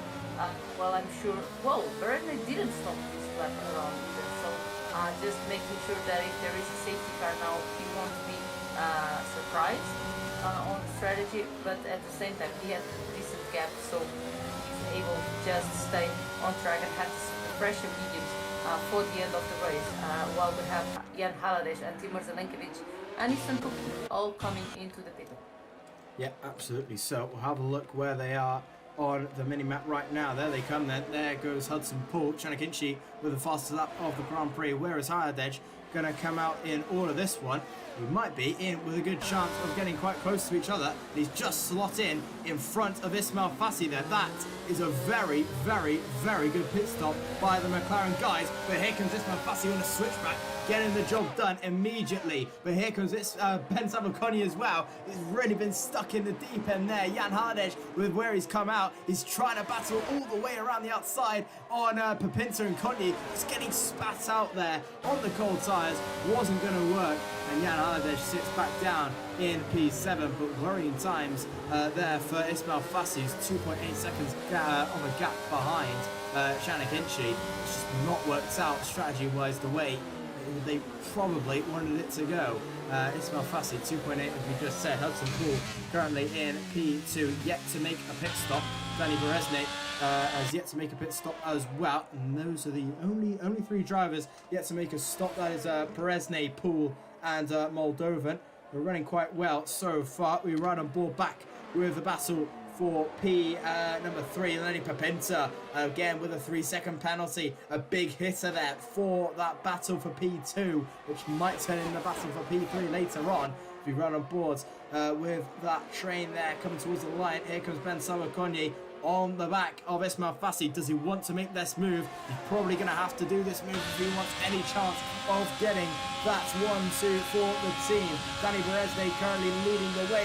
Hudson Poole in P2. Chanakinchi in P3. 3.1 seconds up the road. That 1-2 for Alfa Romeo might be sending his hopes and dreams in a little receipt. Lillian gets past Sven Zerner for P number 9 there. But here comes Ben Sabakonyi. Nothing gaining on Ismail Fassi so far. 10 laps to go. This is going to be very enthralling till the end of this one. And I just wonder if Berezny, Poole and also Moldovan will be trying to go near the end around 22-23 for the soft compound tyres. Oh, and a big contact there. That is Lenny Pepinter round. He's been hit, I believe, by Jan Haladesh. A big contact there. He's been sent spinning round. Don't think any contact on the barriers for Pepinter's front wing, but that has lost him a lot of ground. Pepinter back into P8. That's not what he wanted for sure. I'm curious to see what Hudson Poole will do, if only give the DRS to his teammate or also a nice toe out of the last corner into turn 1. Chema Kinsey with a bit of a moment out of turn number team. So let's see. But it seems like Hudson is staying out, so Chem, besides DRS, will be able to get a decent switch to try and do some more time on Ismail Fassi, although he now has a quite decent gap between those two.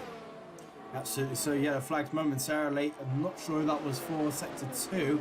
Ben Sabakoni, however, we were stuck to that battle all over the back of Ismail Fassi. Did not have a look down into turn 1. Is he going to have a look into turn 4 is the question.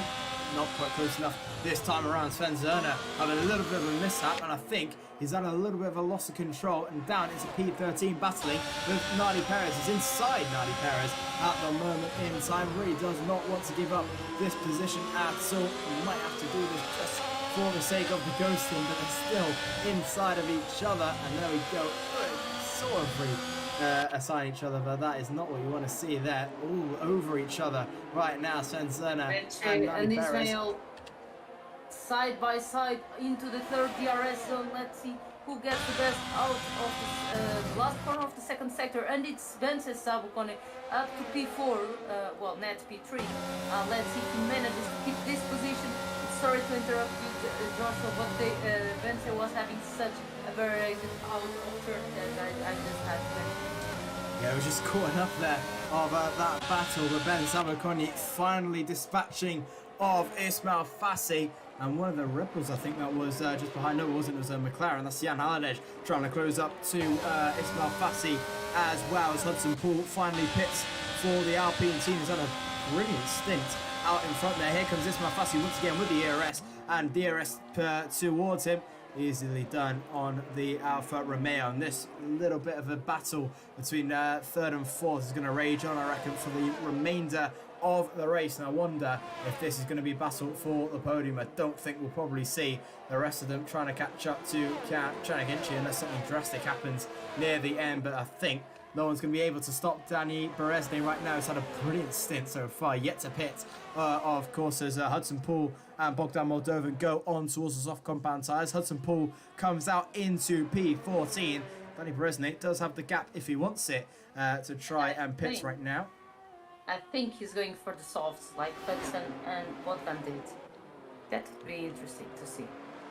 We'll have a look now as he rides the final corner. So he wants to come in this lap, or is he going to leave it? Yes, he is. That is Danny Berezny, the race leader, coming in this lap. We flick on over to Ben Sabakoni. He's currently battling away with Ismail Fassi round the outside, almost coming to blows.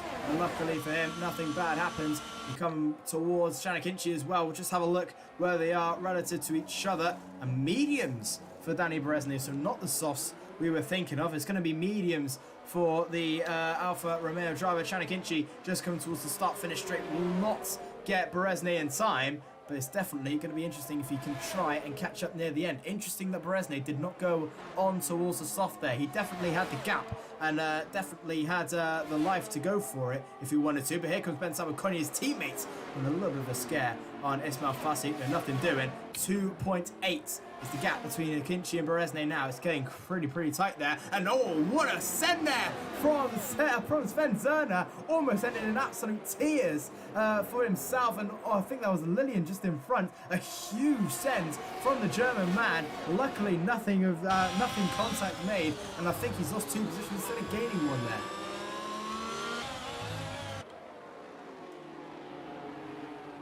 Quite interesting maneuvers going on at this phase of the race. We have Sven Zerner and Timur Zelenkovic still battling it out. Still, Nardi Perez also going into this fight.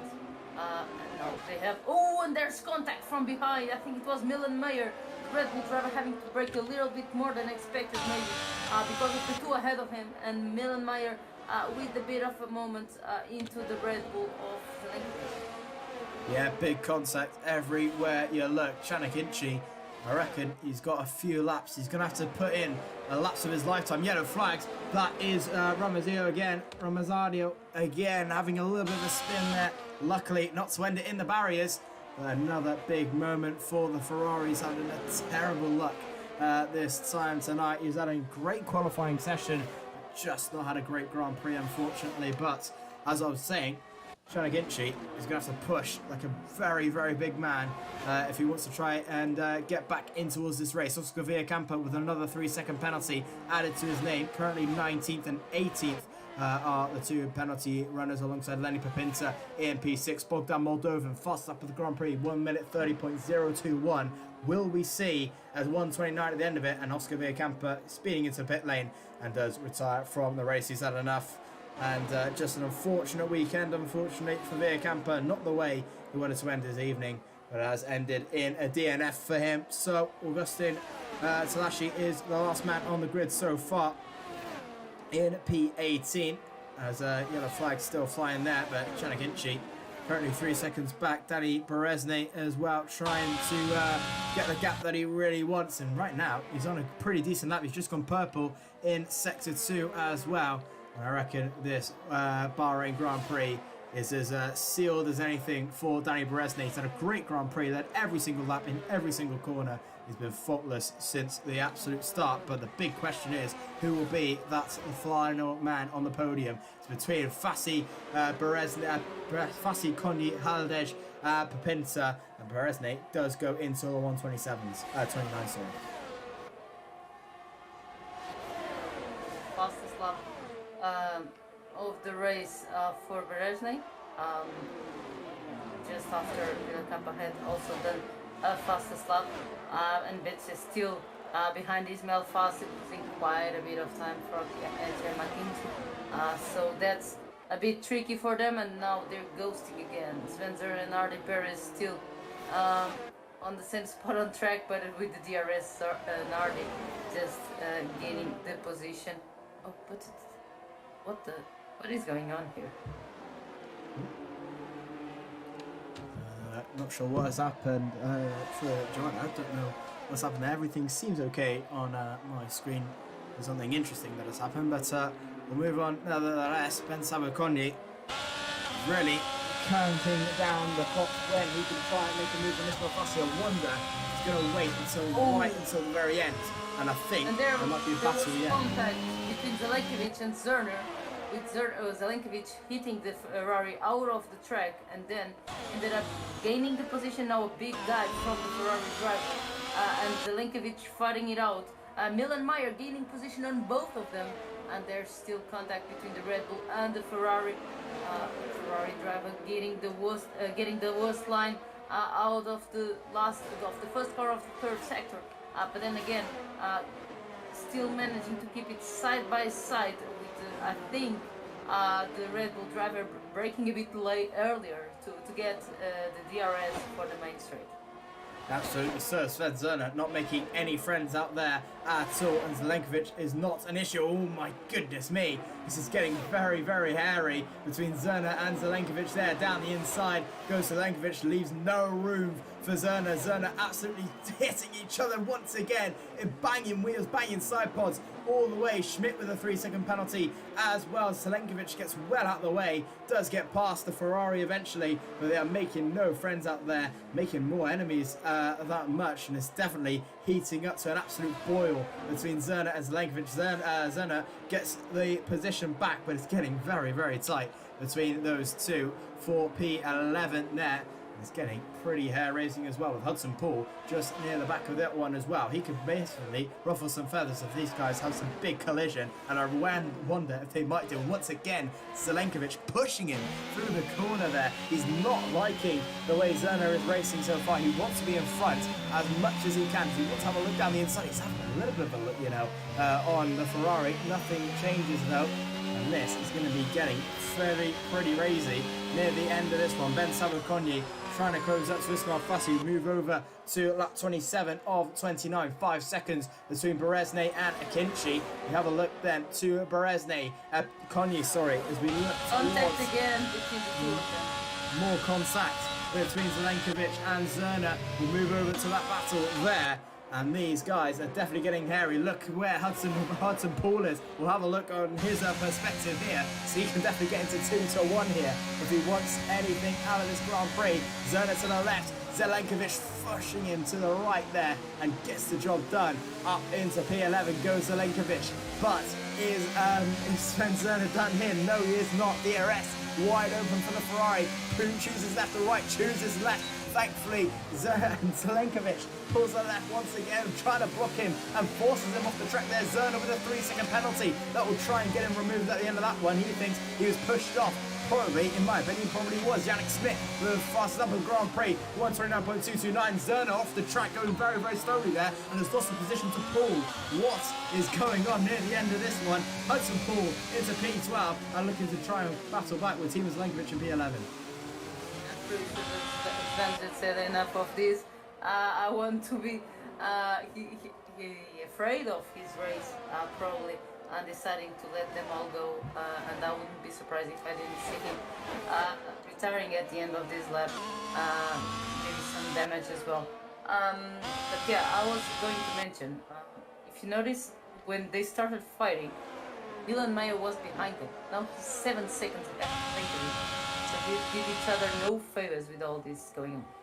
Yeah, I'm not sure what the battling was for, but they've probably made themselves a little bit worse for wear in their racing and definitely blown their chances of getting any points. Sven Zerner definitely not happy what's happened there, and he's lost the position to Hudson Paul. He goes into P11. Sven Zerner comes in towards the pit lane. That might be for the softs, where it might be to retire the car.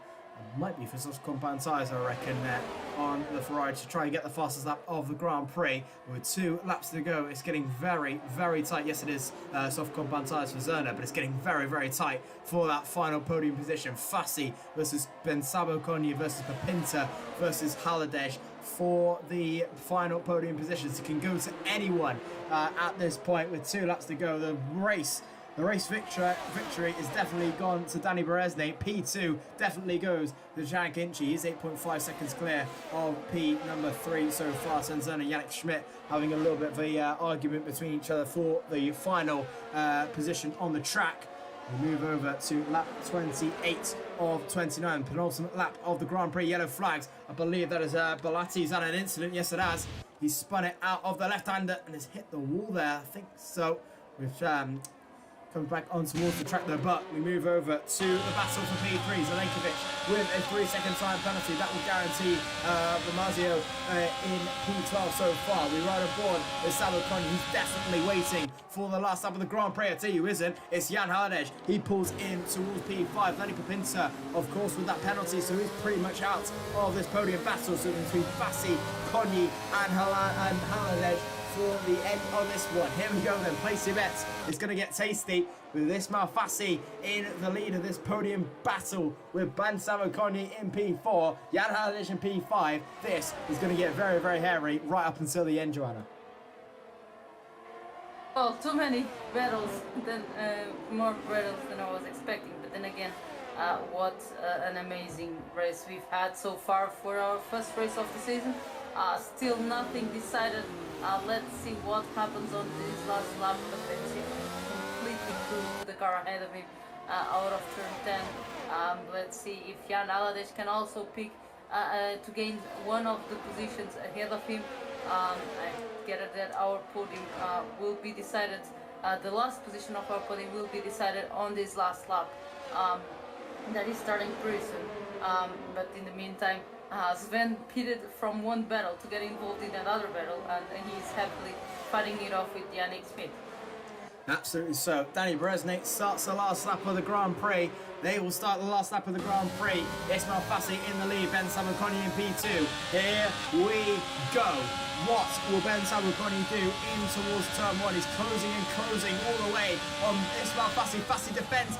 Brick breaking from Sabo Konya, trying it round the outside. Fassi says, no you don't, son. I'm still in that P3 battle. Sabo Konya has one more chance out of sector 1 if he wants to try and use it. Is he going to have a look down that inside? It's getting very, very tight. Konya says no this time around. He's going to have to wait a little while longer for that overtaking opportunity. Fassi using all his might to try and stay in this P3 battle. Lillian with a 3-second penalty near the end in P8. trying to battle with Isfan Pookie. That's going to send him down all the way to P10 at this point, having a really torrid luck with that penalty. But we're still plugging away to see who will be in P3 at the end of this one. It could be anyone. Last overtaking opportunity possible for Sabo Konyi, and I reckon Ismail Fassi might just have this one in the bag. Yes, just, unless Ben Sabo Konyi can find anything in the last couple of corners. But we move on over to the race winner, who's been absolutely fantastic all the way through this Grand Prix. The race victor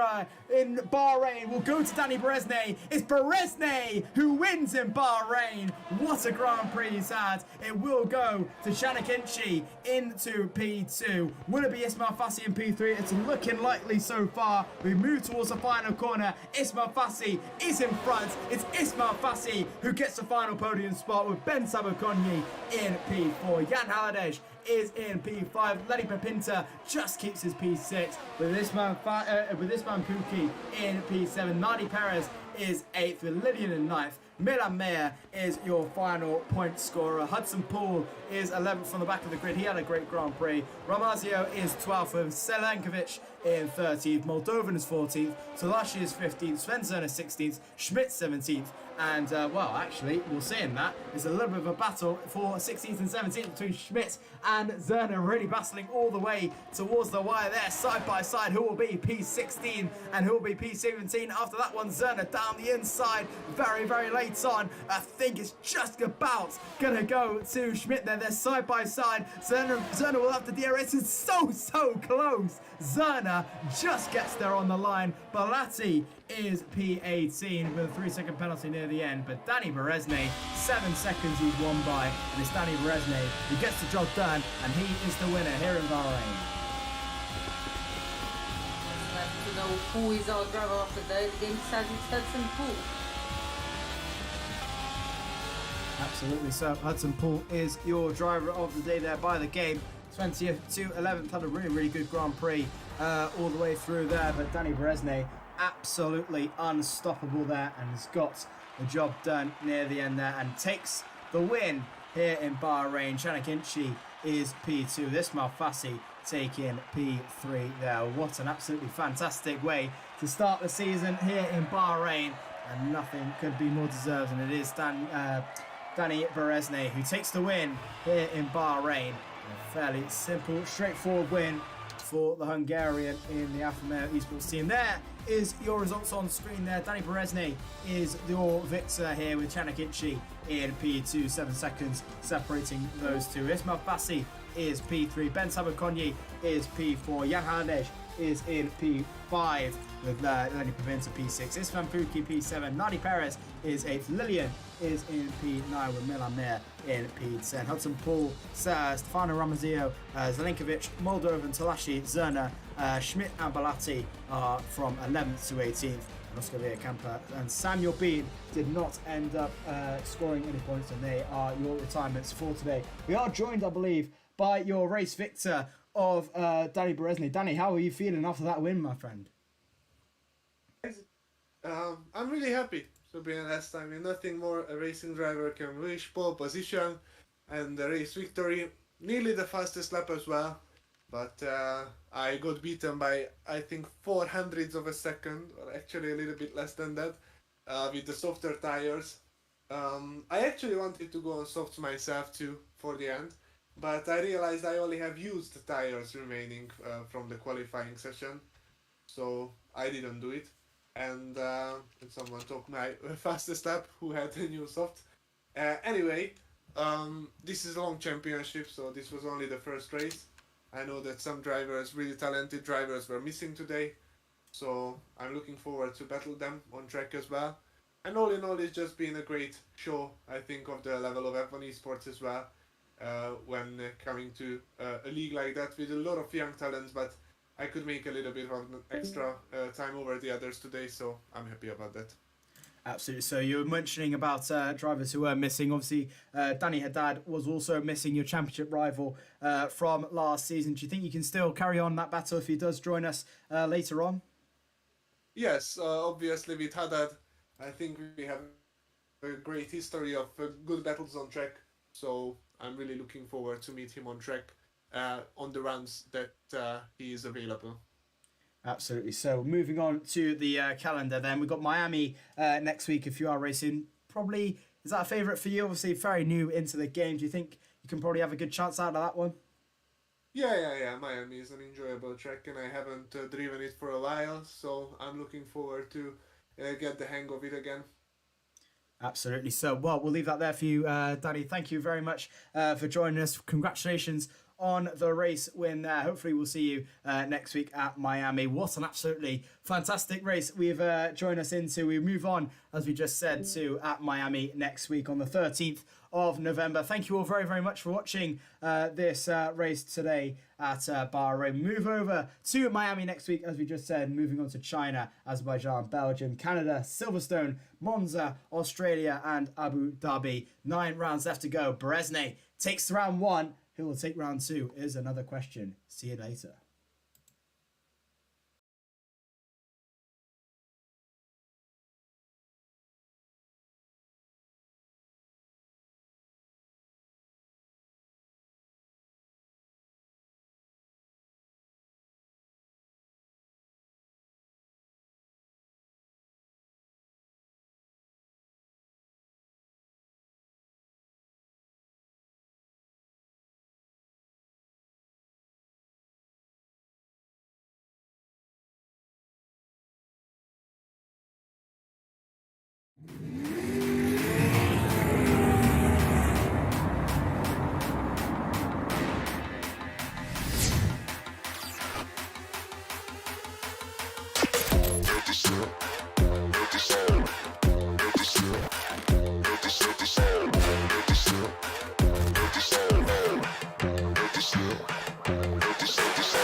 I'm crazy champion.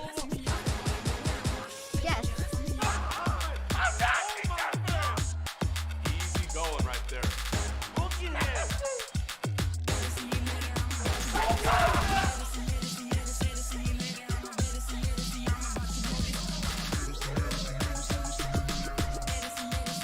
One more to go.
and